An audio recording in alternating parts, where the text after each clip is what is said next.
हमारी मौजूदगी अभी बराड़ी विधानसभा के समेली प्रखंड में है और इस समेली प्रखंड का खैरा पंचायत है, जहां एक बाजार है और बाजार पे बहुत सारे लोग यहाँ पे जमा है और ये जन स्वराज का जो है यहाँ पे जन संवाद का अभियान चल रहा है। और इस अभियान में हम सर से पूछेंगे, सर किस तरह का अभियान है अभी जो यहाँ पे चलाया जा रहा है? अभी जन स्वराज दल के तरफ से ये विस्तार कार्यक्रम है और हम लोग जन जन तक पहुंचने का काम कर रहे हैं। और यहाँ के जो स्थानीय विधायक हैं, हमारे इस खैरा पंचायत में एक भी काम अभी तक नहीं हुआ है। और जो हमारे जो बुजुर्ग हैं उन लोगों का जो पेंशन का राशि है, जो प्रशांत किशोर जी ने उसको 400 रुपये से बढ़ा के 2000 रुपये करने की बात कही है, इस बात को हम लोग जन जन तक पहुंचा रहे हैं। किसानों को, जो किसान के खेत में जो मजदूर काम करते हैं, उस मजदूर को मनरेगा से जोड़ने की बात उन्होंने कही है, जिससे कि मजदूर को, किसान को दोनों को फायदा हो और बीच में बिचौलिए जो पैसे खा जाते हैं मनरेगा का पैसा, तो वो पैसा नहीं खा सके, वो मजदूर के खाते में सीधा उसी को जाए। इसके लिए हम लोग आए हैं लोगों के पास। और बच्चे जो स्कूल जाते हैं और उनको अच्छी शिक्षा नहीं मिल रही है, उसके लिए गुणवत्तापूर्ण उनको शिक्षा मिले, इस बात को लेकर के हम जनता के बीच में आए हैं।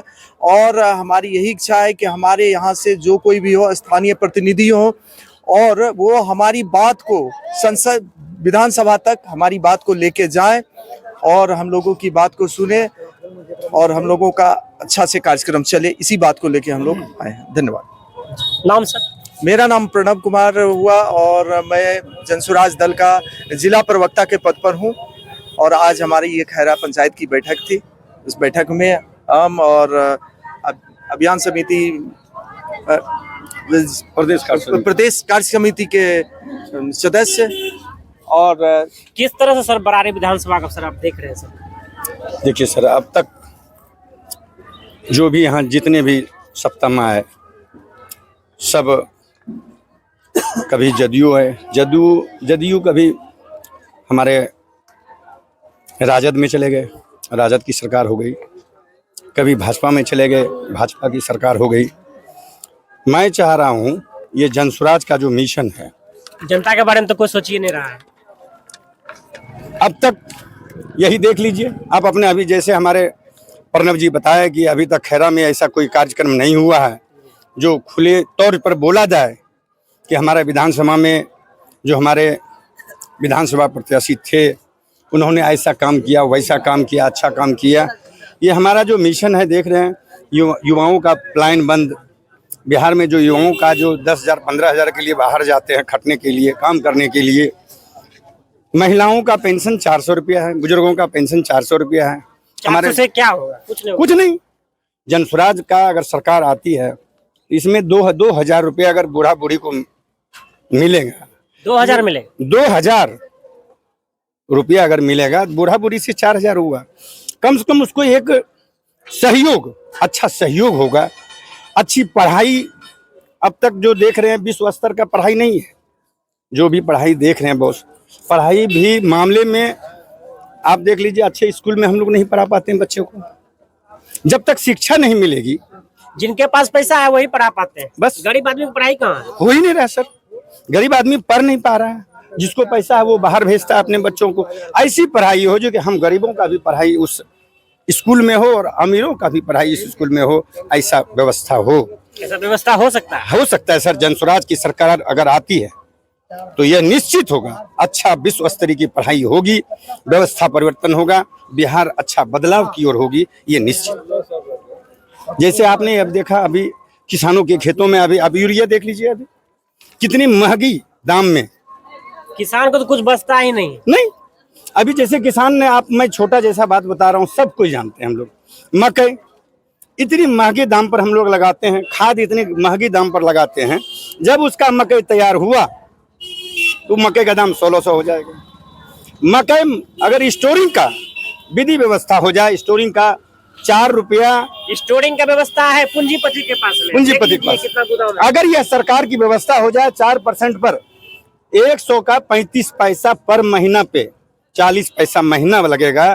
सरकार अगर किसान उसमें मक्का रख के, आपने 1 लाख रुपए का मक्का रख दिया, उसमें उसको अगर पैसा मिलता है, वह अपना घर का कार्यक्रम, खेती का कार्यक्रम, बच्चों का शादी विवाह, बच्चों का पढ़ाई लिखाई, अगर वह सब कर लेता है, वही मक्का अगर स्टोरिंग वाला मकई किसान 2600 में बेचता है, किसान को 1600 का मकई 2600 में दाम आएगा।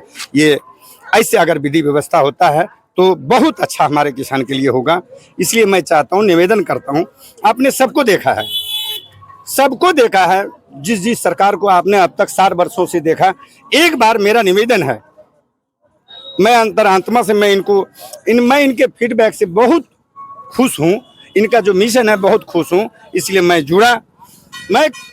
जुड़ने के बाद मैं आप समूह से संवाद कर रहा हूँ, आग्रह कर रहा हूँ, एक बार जन स्वराज से आप जुड़िए। आप अपने बगल अगल में जो भी पड़ोसी हो उनको भी कहिए जन स्वराज से जुड़ने के लिए आग्रह है।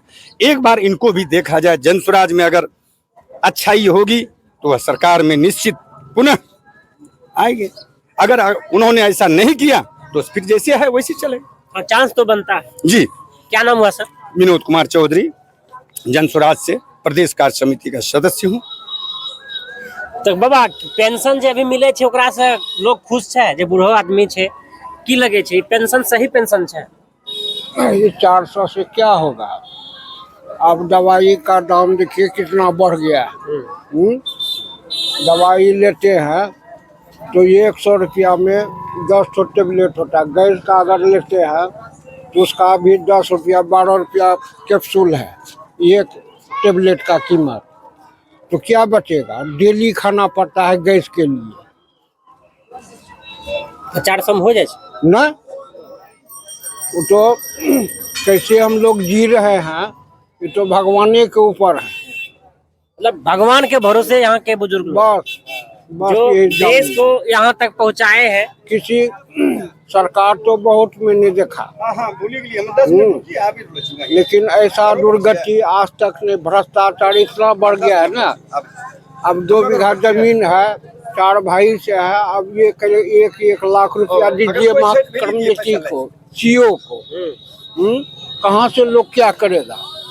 अपना भरण पोषण करेगा, कुछ को दे आएगा खाता में। बताइए कैसे चलेगा, बताइए। चलाइए। क्या नाम हुआ बाबा आपका? अरुण कुमार मंडल। तो यहाँ पे कुछ और लोग हैं, क्या समस्या जो लगता है कि हम बोल सकते हैं? अब विधानसभा चुनाव आने वाला है, आपका क्या समस्या है?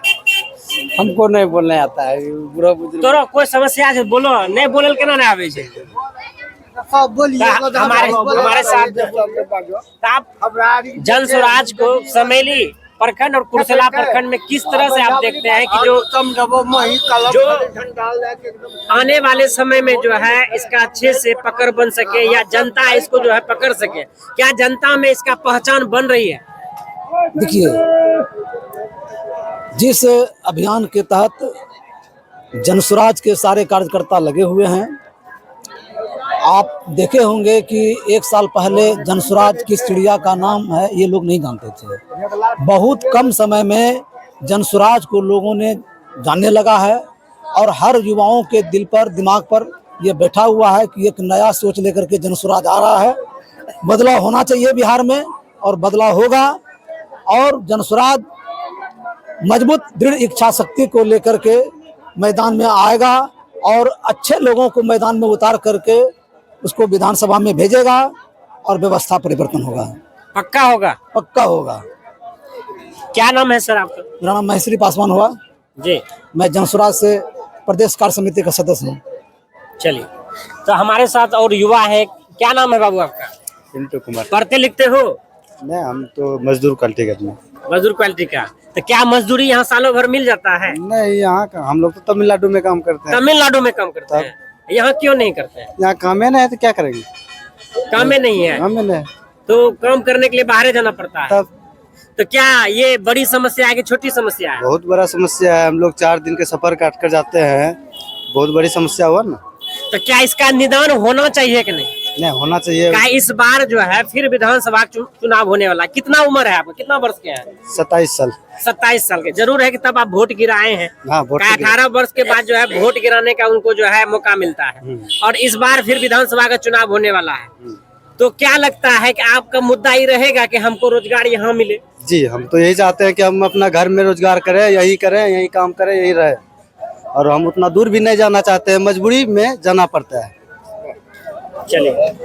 यहाँ हमारे साथ में और लोग की नाम छे बाबा चमरू मंडल तो कोई समस्या एहनो जे तुम बोल सके छो आब कहना कि गरमाए वाला छे मौसम गर्मी भी आबि रहलो छे लेकिन तो चद्दर में छे चलो की नाम ले टुनटुन परमंडल। तो कोई ऐसा समस्या अगर आप बता सकते हैं आने वाला जो समय है अब विधानसभा चुनाव का होने वाला है अभी हुआ नहीं लेकिन कुछ मुद्दा ऐसा है जो जनता का है अगर आपके पास कोई ऐसा मुद्दा है जो बता सके जैसे जमीन संबंधी हो या जो सब्सिडी सरकार की मिलती है क्या उनसे आप खुश हैं या रोजगार हो नहीं खुश है उससे। इसलिए कि जब सीओ साहब के पास जाते हैं मोटिवेशन कराने के लिए वो डायरेक्ट जो है दलाल के तरफ से घूस लेता है और आमने सामने घूस नहीं लेता है जो उसको जो डीएम के पास जाकर के क्लेम करें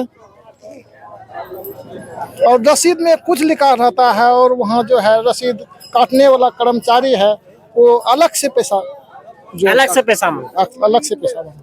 तो क्या ऐसा ही शासन आपको चाहिए नहीं ऐसा जो हर पग पे जो है आपको अलग से पैसा मांगे क्या उनको सैलरी नहीं मिलता है सैलरी तो कभी मिलता पूछे हैं नहीं पूछे बताइए कब पूछिए कहीं बताइए हैं? अब जो है जो दुख आप झेले हैं वही दुख अब जो है हम लोग का पीढ़ी झेलेगा पूछिएगा कब पूछने का मौका आ रहा है क्या आप पूछिएगा या आप बोलिए खुल के बोलिए पूछेंगे उससे पूछिएगा हाँ। चलिए तो इस बार आपका मुद्दा क्या रहेगा आपका समस्या या आपका काम किस मुद्दे को लेकर चाहिएगा इस जन स्वराज पार्टी में जो है वोट दिल खोल करके देना है और आदमी सबको बोल करके दिलवाना भी है। चलिए देख लीजिए ये तो समस्या पे आप बोल सकते हैं समस्या क्या है आपका ये बताइए किसी कोई चीज नहीं सिर्फ समस्या बताना है समस्या तो हम लोग जैसे देखते हैं कि जैसे जमीन संबंधित है यहाँ पर जैसे कि खाता खेसरा ये सब चीज जो है कि कर्मचारी सब सीओ या जो भी हो पदाधिकारी सब काम ने खाता खेसरा में कुछ से कुछ गलत करके रखा है। परिमार्जन कराने के लिए आदमी जो जाता है तो वहाँ दौड़ाता है पैसा मांगता है ये क्या कानून बना के रखा है पैसा का काम नहीं होता है होबे नहीं करता है घूस मांगता सबसे पहले जबकि पुराना माने कि कागजात है उसमें तो खाता खेसरा नाम सब चीज बरामद है।